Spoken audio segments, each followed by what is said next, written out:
बच्चों, ये क्वेश्चन आपकी स्क्रीन पर दिख रहा है। इस क्वेश्चन को मैं डिस्क्राइब कर देता हूँ। इस क्वेश्चन में एक वेज मूव कर रहा है 10√3 मीटर पर सेकंड की स्पीड से हॉरिजॉन्टल डायरेक्शन में, और उसी टाइम पर एक पार्टिकल को प्रोजेक्ट किया जाता है इस वेज के बेस से 10√3 मीटर पर सेकंड से 60 डिग्री एंगल पर। क्वेश्चन में बोला गया है कि इसका जो इंक्लाइंड है वो सफिशिएंट लॉन्ग है, ये सफिशिएंट लॉन्ग वेज है। तो हमें फाइंड आउट करना है कि ये कितने टाइम बाद पार्टिकल वेज के इंक्लाइंड प्लेन को हिट करेगा। तो देखो भाई, इस क्वेश्चन में अगर मैं देखूं तो इसके दो कंपोनेंट हो रहे हैं।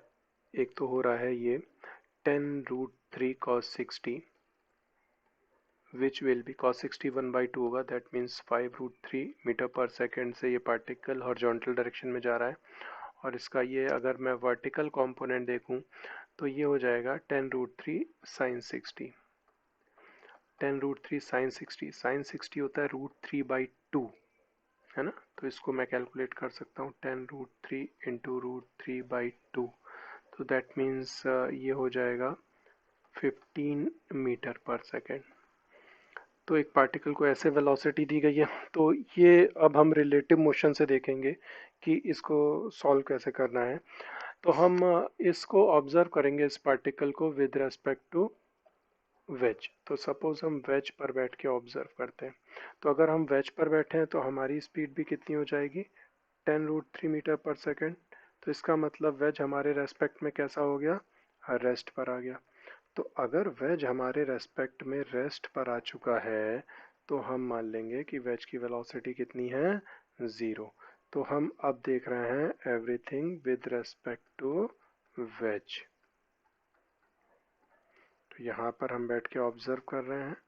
अच्छा, इसके रेस्पेक्ट में अगर देखेंगे, सपोज देखो भाई ध्यान से, पार्टिकल की हॉरिजॉन्टल डायरेक्शन में एक्स डायरेक्शन में वेलोसिटी कितनी है, 5√3 मीटर पर सेकेंड। हमारी वेलोसिटी एक्चुअल में कितनी है ग्राउंड के रेस्पेक्ट में, 10√3 मीटर पर सेकेंड। तो हमको ये पार्टिकल कितनी स्पीड से और किधर आता हुआ दिखेगा, है ना। रिलेटिव मोशन में अगर सेम डायरेक्शन में पार्टिकल मूव करते हैं तो रिलेटिव स्पीड कितनी दिखाई देती है, v1 माइनस v2। तो पार्टिकल की स्पीड जस्ट हाफ है, तो ये पार्टिकल उल्टा हमें इस डायरेक्शन में मूव करता हुआ दिखाई देगा, है ना। और कितनी वेलोसिटी से, 10√3 minus 5√3, relative speed in x direction. तो ये कितनी हो जाएगी, 5√3 मीटर पर सेकेंड। तो इसका मतलब ये वेलोसिटी हमें पार्टिकल की अब दिखाई देगी 5√3 मीटर पर सेकेंड। अच्छा, वाई डायरेक्शन में तो ऑब्जर्वर मूव नहीं कर रहा है, तो वाई डायरेक्शन में इसकी स्पीड एज इट इज रहेगी, दैट इज 15 मीटर पर सेकेंड पार्टिकल की, जो इनिशियली थी।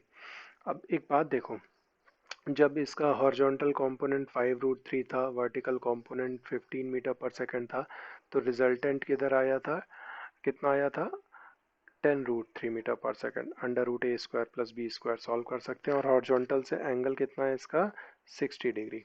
ठीक है। अच्छा, अब मैं फिर यही चीज़ बोल रहा हूँ कि पार्टिकल की वर्टिकल वेलोसिटी अब हमें विद रेस्पेक्ट टू वेज 15 दिख रही है, हॉरिजॉन्टल 5√3 दिख रही है, जस्ट ऑपोजिट डायरेक्शन में। तो अगेन इसका जो रिजल्टेंट होगा वो कितना होगा, 10√3 मीटर पर सेकेंड होगा। और हॉरिजॉन्टल से कितना एंगल होगा ये, 60 डिग्री। सेम ही है ना सब कुछ। और वेज का ये एंगल कितना था, 30 डिग्री। तो दैट मीन्स ये एंगल कितना आ जाएगा, हम फाइंड आउट कर सकते हैं। ये एंगल कितना हो जाएगा, 30 डिग्री। ठीक है। और ये भी 30 डिग्री हो जाएगा। अच्छा, अब देखो क्वेश्चन ऐसा हो गया, क्वेश्चन हो गया ऐसा कि एक पार्टिकल को, अब वेज तो रेस्ट पे आ गया क्योंकि हम कहाँ से ऑब्जर्व कर रहे हैं, विद रेस्पेक्ट टू वेज।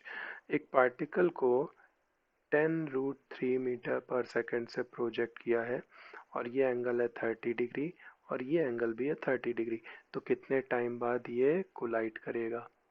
तो इसके लिए हम सीधे सीधे फार्मूला यूज़ कर सकते हैं इंक्लाइंड प्लेन पर। टाइम ऑफ लाइट का फार्मूला क्या होता है, या तो हम इसको एक्स और वाई के अलोंग कंपोनेंट में ब्रेक करके, है ना, वेलोसिटी और एक्सेलरेशन को, तो भी फाइंड आउट कर सकते हैं। अदरवाइज टाइम का फार्मूला होता है 2u sine theta upon g cos alpha. Two into you कितना हो जाएगा 10√3 साइन थीटा। थीटा मीन्स ये जो एंगल बन रहा है पार्टिकल की वेलोसिटी इंक्लाइंड से कितनी है 30 डिग्री अपॉन जी कॉस अल्फा। जी की वैल्यू हम 10 ले लेते हैं। कॉस अल्फा मतलब इंक्लिनेशन का angle, that is cos 30। Sine theta put कर दो, साइन 30 1/2 एंड कॉस 30 √3/2। तो तुम यहाँ से फाइंड आउट कर सकते हो टाइम ऑफ फ्लाइट कितना आ जाएगा, 2 सेकेंड। क्लियर है बच्चों? बच्चों अगर आपको ऑनलाइन क्लासेस लाइव अटेंड करनी है तो आप मुझे मेल कर सकते हो मेरे मेल आईडी पर। ये मेरा मेल आईडी है। Thank you.